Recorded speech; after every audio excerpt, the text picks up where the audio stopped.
গরুটা হলো যে ম্যাডামের আবেগের সাথে জড়িত। জি আবেগের সাথে জড়িত, যেহেতু আপনি মাকে ভালোবাসেন, আপনার মাকে নিয়ে এই গল্প যে কোনো কিছু, তাই এই গরুটা আমি আর বিজু বিশ্বাস আপনি নেন, নিলে আপনি চাই দেবেন আমাকে, আমি সেইটাই নেব। আচ্ছা, আপনার দাম দাম দাম দাম কি চাচ্ছেন? আমি দাম চাইছিলাম 22 লক্ষ টাকা। 22 লক্ষ টাকা দাম চাচ্ছেন? জি, তাহলে আপনি যেটা খুশি দেবেন ওইটাই আমি নেব। আচ্ছা, আপনার সাথে এ পর্যন্ত দাম নাই। মার্কেটে দাম কত উঠছে? দাম মার্কেটে আপনি 18 লক্ষ টাকা বলতেছে, এটা আমার দেশের বাড়ি থেকে বলছে। আমি ঢাকায় নিয়ে আসছি, আমার বিশ্বাস যে গরুটা আরো বেশি দাম হবে।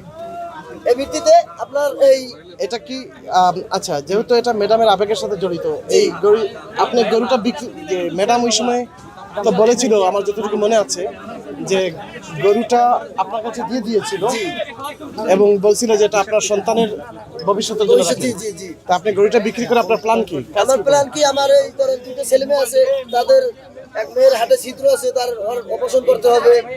তারপর এই ছেলে মেয়ে ওরা লেখাপড়া করতে আছে, তাদের একটা ভবিষ্যৎ করতে হইবে। আবার আমি গরুটা বিক্রি করে আমি খামারটা একটু বড় করব, এটাই আমার চিন্তা ভাবনা। আচ্ছা, আপনার মেয়ের হাটে ছিদ্র? জি, মেয়ের বয়স কত? মেয়ের বছরে 8 বছর।